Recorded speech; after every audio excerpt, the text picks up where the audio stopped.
মেঘলা দিনে কি আপনার মন খারাপ থাকে, একটা ঘুম ঘুম ভাব আসে? সেটা কি শুধু আপনারই হয় নাকি অনেক মানুষেরই হয়? আজকে আসুন সেটাই জেনে নিই। এর 1 নম্বর পয়েন্ট হচ্ছে যে আমাদের ব্রেনে কিছু নিউরো ট্রান্সমিটারের প্রভাবে, খুব সহজ করে বোঝাতে গেলে আমাদের কিছু হ্যাপি হরমোন আছে, তার মধ্যে একটা হ্যাপি হরমোন হলো সেরোটোনিন। এটা সূর্যের যখন আলো থাকে তখন বেশি উৎপন্ন হয়, আমরা খুশি থাকি, এটাকে হ্যাপি হরমোনও বলা হয়।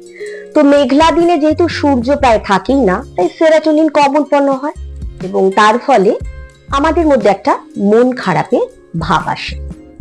2 নম্বর, মেলাটোনিনের প্রভাব। মেলাটোনিন হলো এমন একটা হরমোন যার প্রভাবে ঘুম আসে, রাতে ঘুম আসে। তো যেহেতু সূর্য থাকে না বা খুব কম থাকে, আমাদের মস্তিষ্ক মনে করে যে এখন বোধহয় রাত, তাই একটা মেলাটোনিন উৎপন্ন করে শরীরে এবং একটা ঘুম ঘুম ভাব আসে। এবং 3 নম্বর, আমাদের ভেতরে একটা সার্কেডিয়ান রিদম অর্থাৎ জৈবিক ঘড়ি আছে। সেই ঘড়িটাই ঠিক করে আমরা কখন জাগবো, কখন ঘুমোবো, কখন অ্যাক্টিভ থাকবো।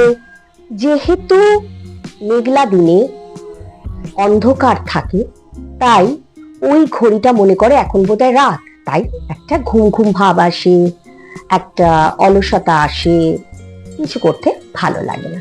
তো এটা থেকে আমরা কি করে বেরোতে পারি? 1 নম্বর পয়েন্ট, আমরা যতটা পারবো প্রাকৃতিক আলো নেওয়ার চেষ্টা করব, দরজা জানলা খুলে রাখার চেষ্টা করব, যাতে যতটা সম্ভব সূর্যের আলো ঘরের ভেতর প্রবেশ করে।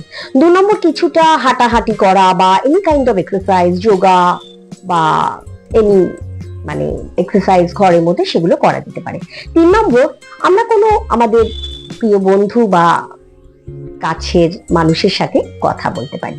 4 নম্বর, ঘরে থেকে যেই হবিগুলো করা যায়, যেমন গান শোনা কিংবা কুকিং বা ধরুন গান করা, ছবি আঁকা, এইগুলো কিন্তু আমরা করতে পারি।